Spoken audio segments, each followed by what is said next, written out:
Assalamualaikum warahmatullahi wabarakatuh.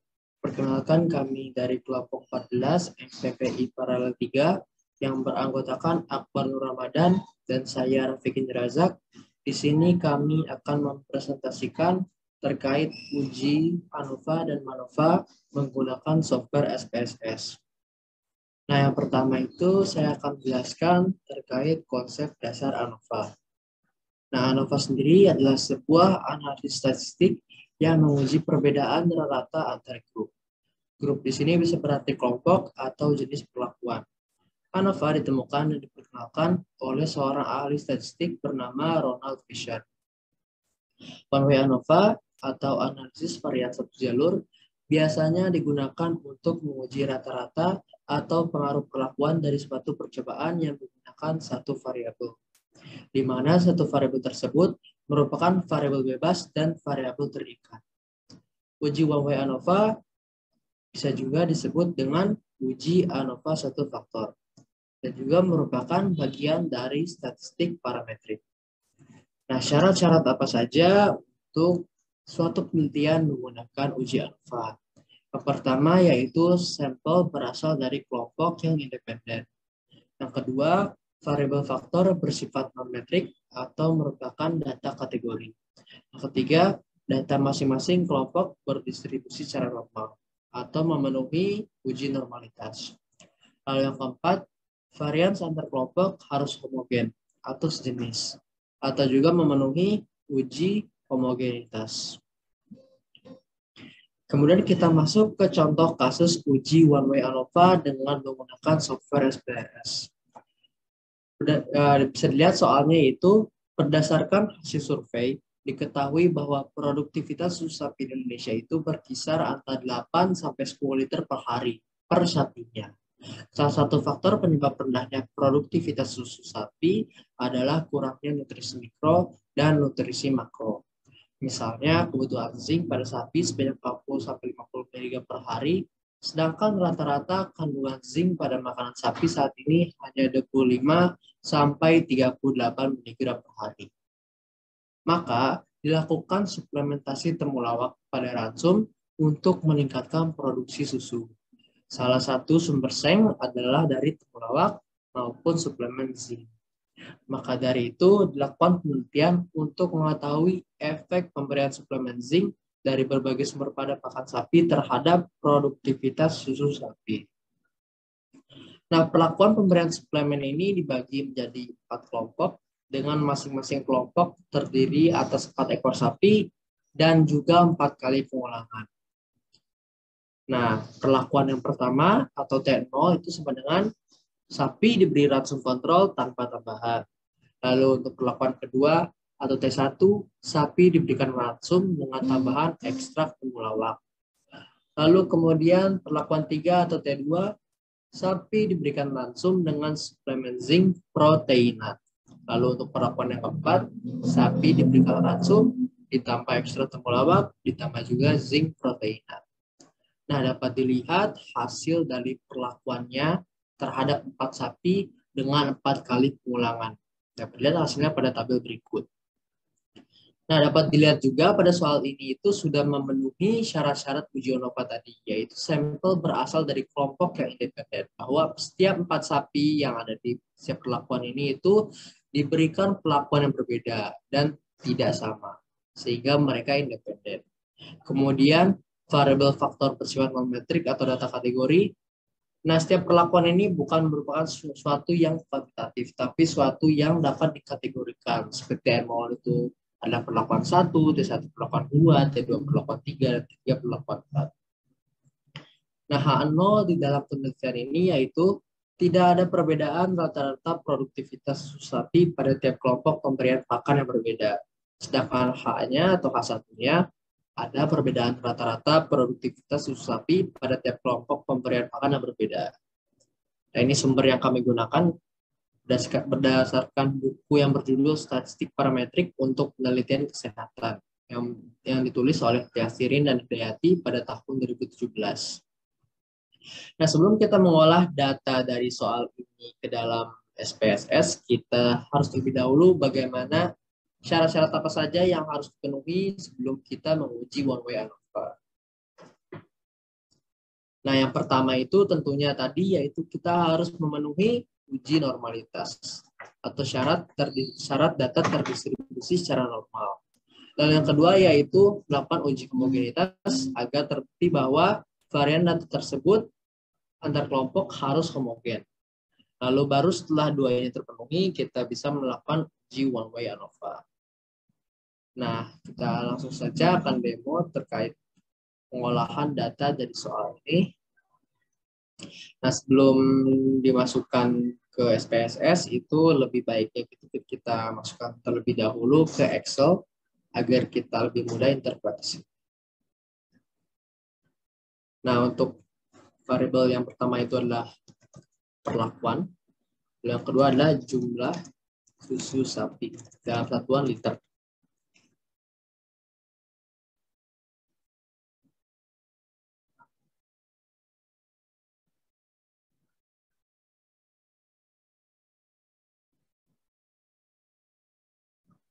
Nah, kemudian kita masukkan T0. Nah, kalau untuk memasukkan sebelum masuk ke SPSS agar lebih mudah itu kita urutkan ke bawah. T0,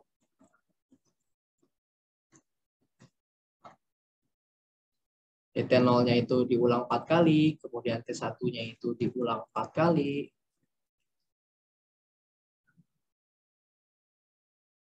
T2-nya juga diulang 4 kali.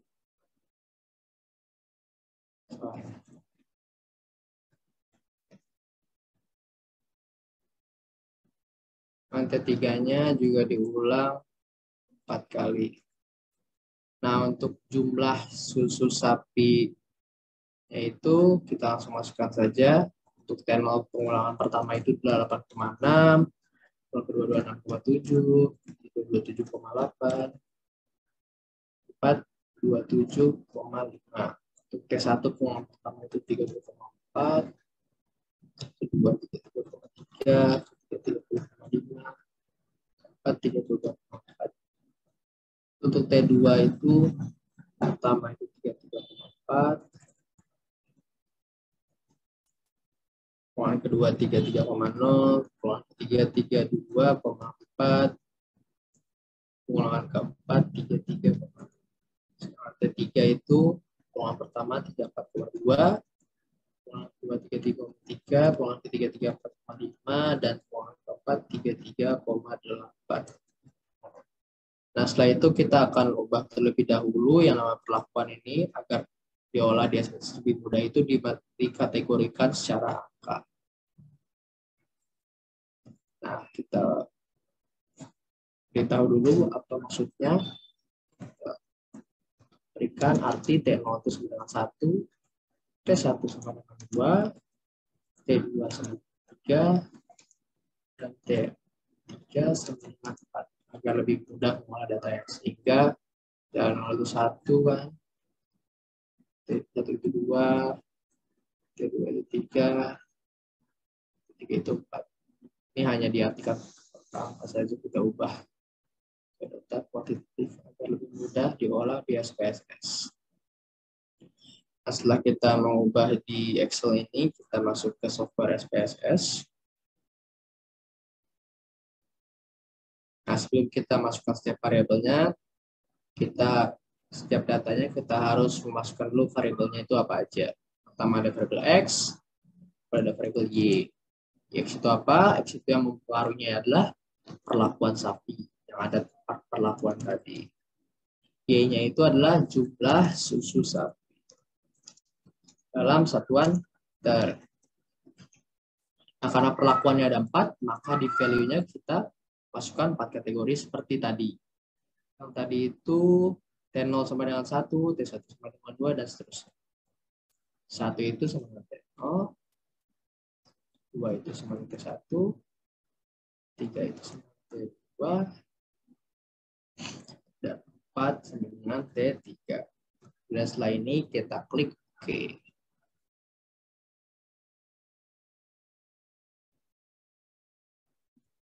Oh, ini belum di-save ya. Yang keempat itu T3 add. Oke.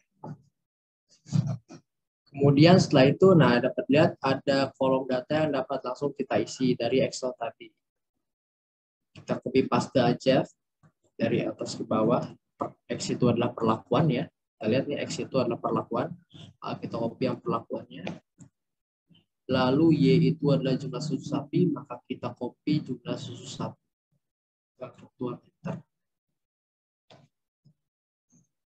Nah, setelah sudah di-copy, kita yang pertama itu akan melakukan uji normalitas terlebih dahulu agar dapat terbukti bahwa data ini itu terdistribusi secara normal.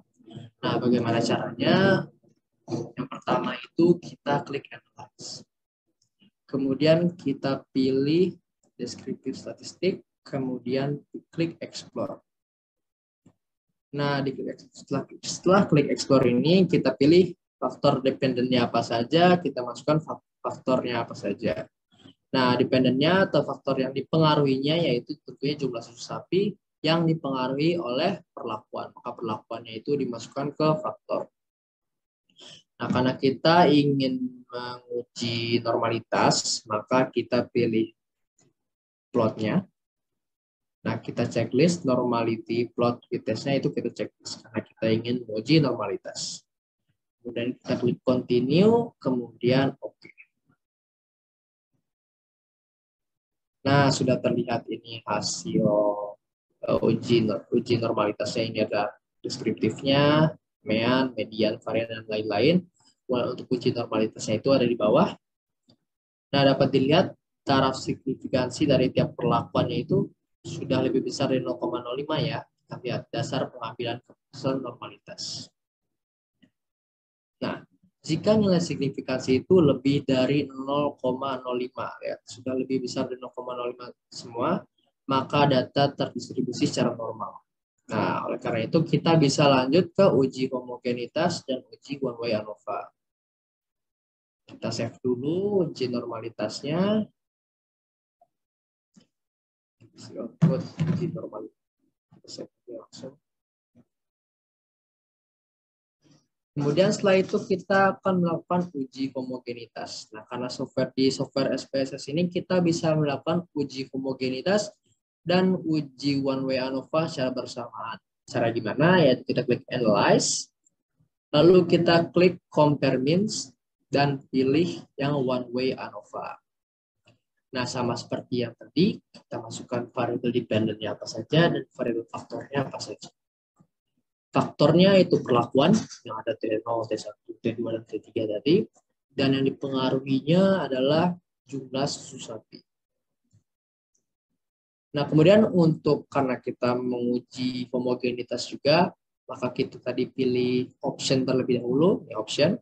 Dan homogeneity of variance test-nya kita checklist. Dan kemudian untuk posoknya, kita pilih Bonferroni. Kenapa kita pilih Bonferroni itu ntar akan dijelaskan. Kita continue terlebih dahulu. Kita klik OK. Nah, ini sudah terlihat ya bahwa tes homogenitasnya nilai signifikansinya itu berapa. Kita lihat dasar pengambilan keputusannya. Nah, untuk jika nilai signifikansinya sudah lebih besar dari 0,05 semua ini, maka semua kelompok data memiliki varian homogen terpenuhi. Nah, maka itu uji yang dilanjut itu menggunakan one way ANOVA itu posoknya Bonferroni. Nah, itu adalah karena kenapa kita menggunakan Bonferroni tadi. Sedangkan kalau tidak terpenuhi signifikansinya, maka menggunakan Games-Howell. Karena terpenuhi, tadi kita menggunakan Bonferroni.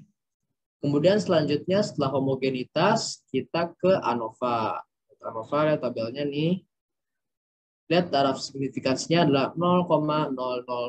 Kita lihat dasar pengambilan keputusan uji ANOVA. Jika nilai signifikansi yang didapatkan adalah di bawah 0,05, maka dinyatakan H0-nya itu ditolak. Kita lihat H0 dan kita itu tidak ada perbedaan rata-rata produktivitas susu sapi pada tiap kelompok pemberian pakan yang berbeda. Nah, H0 ini ditolak, maka H1-nya itu yang diterima. Ada kesimpulannya itu ada perbedaan rata-rata produktivitas susu sapi pada tiap kelompok pemberian pakan yang berbeda. Nah, kemudian kita lihat hasil post hoc-nya tadi. Nah, pada hasil uji post hoc ini kita akan mendapati kelompok atau perlakuan yang berbeda secara nyata. Itu terlihat dari nilai signifikansi yang lebih kecil dari 0,05 atau yang ada tanda bintang kecilnya ini. Nah, berdasarkan tabel ini dapat dilihat rata-rata produktivitas susu sapi berbeda signifikan setiap kelompok. Dari T0 T1 berbeda secara signifikan, T0 dan T2 berbeda secara signifikan meannya, T0 dan T3 juga berbeda secara signifikan. Mungkin sekian presentasi terkait uji ANOVA. Untuk uji ANOVA akan dijelaskan oleh rekan saya, Akbar. Pada Akbar dipersilahkan.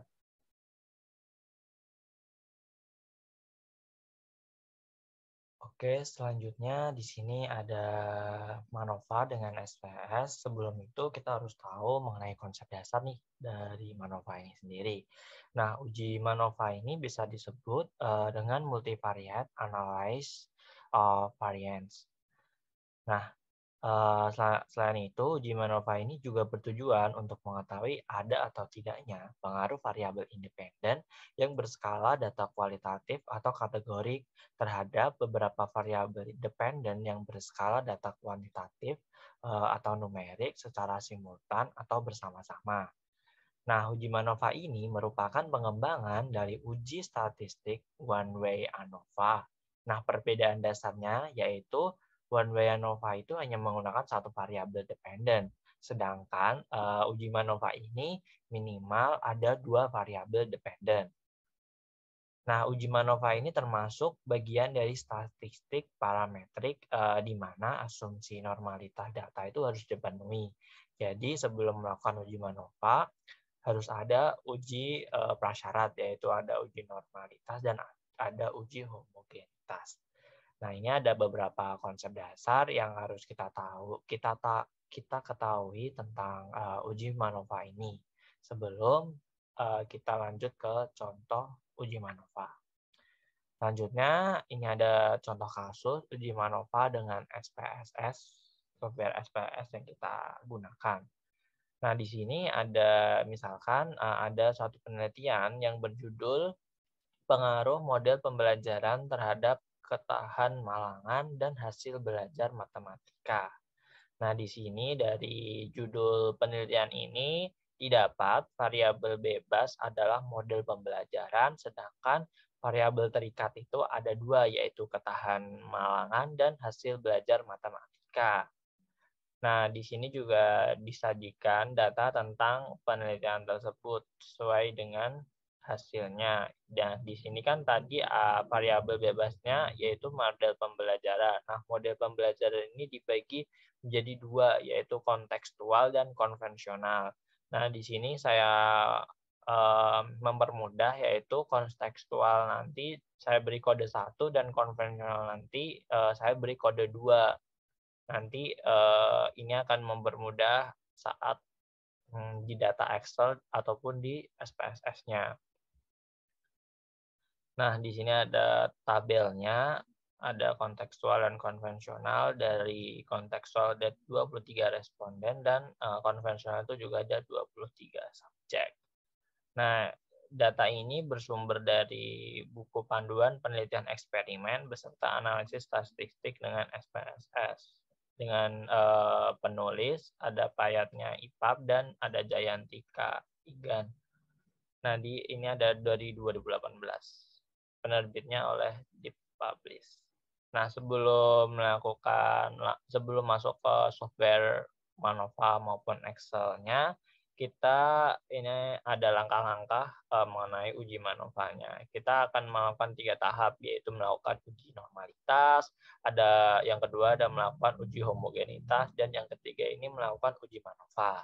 Nah, untuk dasar pengambilan keputusan uji normalitas di sini juga terdapat, yaitu jika yang pertama itu jika nilai sigma lebih dari 0,05 maka data itu terdistribusi normal, dan kemudian jika nilai sigma yang diperoleh itu kurang dari 0,05 maka data yang di sini tadi itu berdistribusi tidak normal jika nilai sigmanya itu kurang dari 0,05. Selanjutnya untuk dasar pengambilan keputusan uji homogenitas, yaitu jika nilai sigma yang diperoleh itu kurang dari 0,05, maka bisa disimpulkan bahwa varian data tidak homogen. Maka uji lanjutnya itu menggunakan Gemmes-Howell. Nah, kemudian untuk yang kedua, jika nilai sigma lebih dari 0,05, maka bisa disimpulkan bahwa varian data homogen. Maka uji lanjut bisa digunakan, yaitu menggunakan Bonferroni. Nah, selanjutnya ada dasar pengambilan keputusan untuk uji MANOVA itu sendiri. Nah, jika nilai sigma kurang dari 0,05, maka bisa diartikan bahwa ada pengaruh secara signifikan. Selanjutnya, jika nilai sigma itu lebih dari 0,05, maka bisa diartikan bahwa tidak ada pengaruh secara signifikan. Nah, mungkin langsung saja dari data ini kita masukkan ke Excel terlebih dahulu. Nah, di sini saya sudah membuat Excel-nya dan saya sudah memasukkan data tadi di mana ada kontekstual dan ada konvensional metode pembelajarannya. Dan di sini ada dua variabel dependen, yaitu ketahanan malangan dan hasil belajar.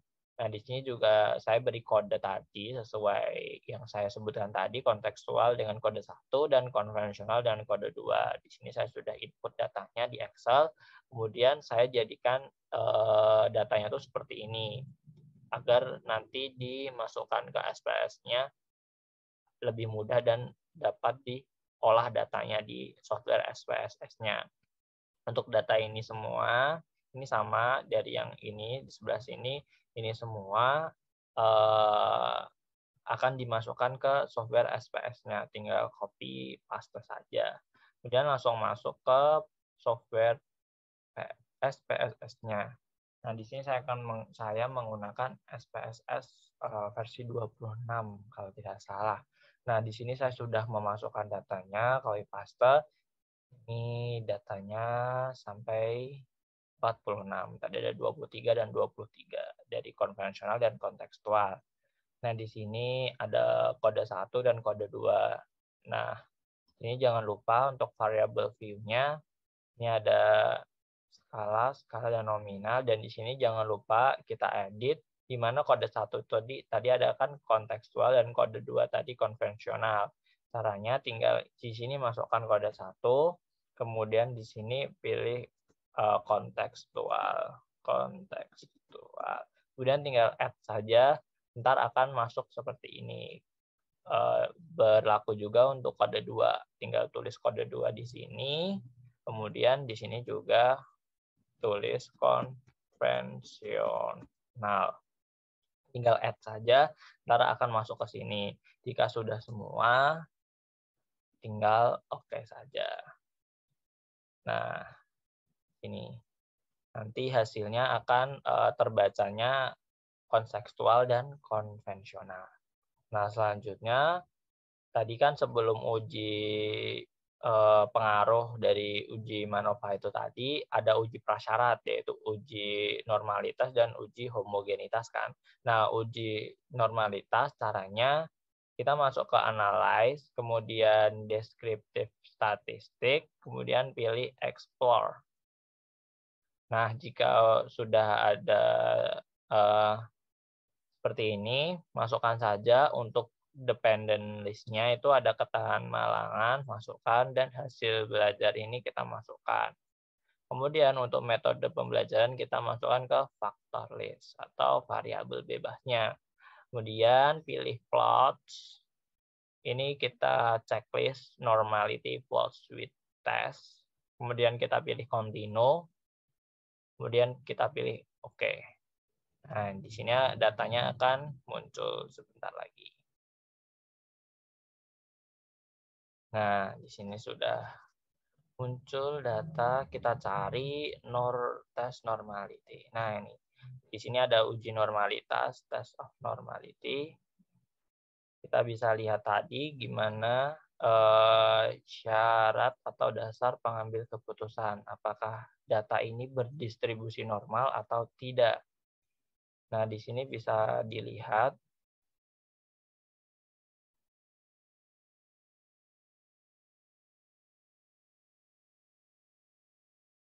Nah, di sini kita lihat bahwa hasil dari ketahan malangan ataupun ketahan malangan dan hasil belajar didapatnya ini di sini. Kita bisa melihat hasil dari uji normalitas itu di sini.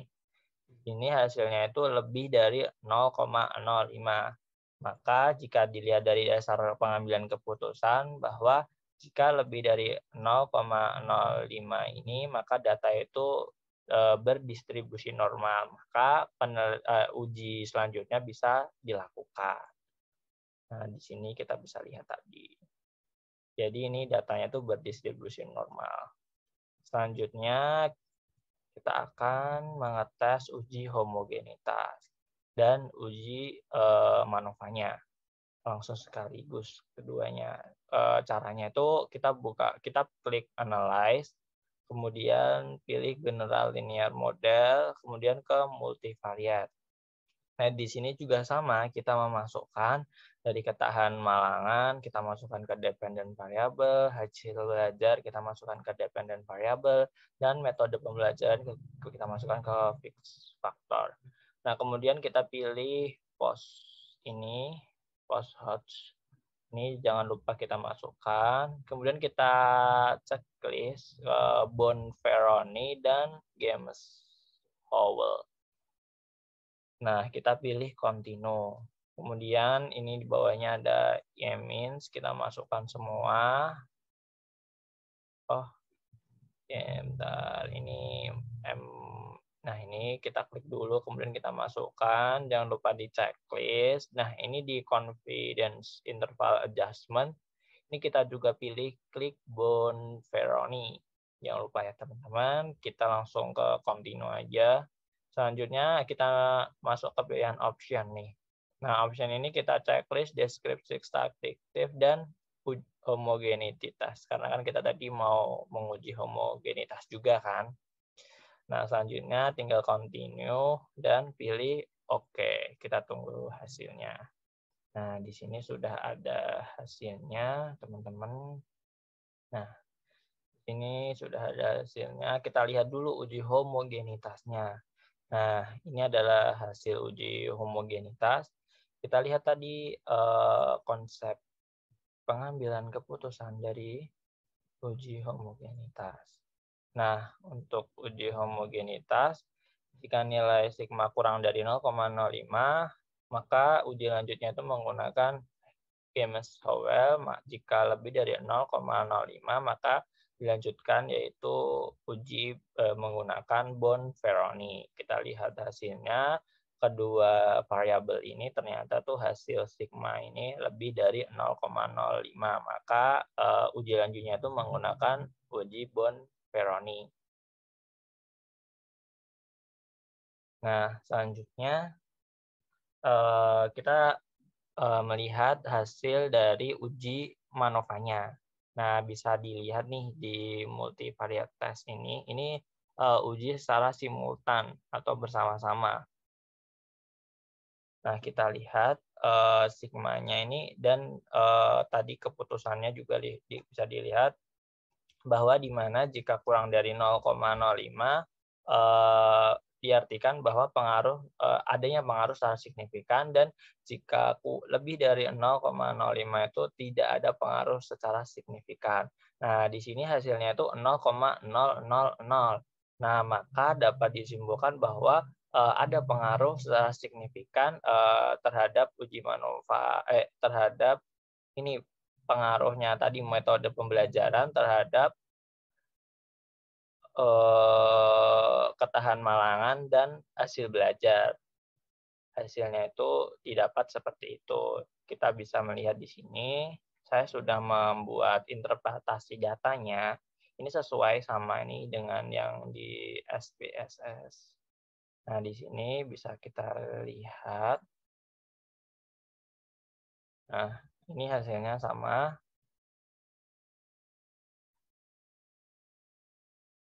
Nah, di sini ini hasilnya sama kan, multivariate test. Ini hasil interpretasi hasil output SPSS dengan menggunakan uji MANOVA. Nah, untuk analisis output SPSS itu ternyata tuh nilai yang diperoleh sama yang saya katakan tadi kan sebesar 0,000. Maka dari itu kurang dari 0,05. Ya kan? Nah, maka dapat disimpulkan bahwa adanya pengaruh model pembelajaran terhadap ketahanmalangan dan hasil belajar secara simultan atau bersama-sama. Nah, untuk mengetahui per satu variabelnya itu bisa dilihat di sini. Ya, tabel ini bisa diperoleh di bawah sini. Nah, di sini ada tabel jika sendiri-sendiri dari variabel ketahanmalangan, apakah ada pengaruh ataupun hasil belajar, artinya apakah ada pengaruhnya. Nah, dilihat dari ini hasil dari nilai sigmanya. Jadi cuman dilihat dari sininya ini. Nah, saya tunjuk di kursor saya ini. Jadi itu hasilnya itu juga 0,000. Nah, untuk interpretasinya bisa dilihat di Google Docs saya ini, bahwa ini sama ini tabelnya juga. Bahwa analisis output SPS itu nilai sigma diperoleh nilai sigma yaitu sebesar 0,00, yaitu kurang dari 0,05, maka dapat disimpulkan bahwa ada pengaruh model pembelajaran itu terhadap ketahanmalangan secara signifikan. Kemudian yang kedua juga terdapat nilai sigma sebesar 0,000, yaitu kurang dari 0,05, maka dapat disimpulkan bahwa ada pengaruh model pembelajaran terhadap hasil belajar secara signifikan. Nah, jadi keduanya ini ada pengaruh model pembelajaran terhadap kedua variabel dependen ini. Nah, untuk membaca interpretasi data dari SPSS dan uji manfaat ini seperti itu tadi. Untuk langkah-langkah pengujiannya juga seperti itu tadi. Nah, demikian interpretasi atau langkah-langkah bagaimana uji ANOVA dan uji MANOVA pada software SPSS dari kelompok 14. Sekian dan terima kasih.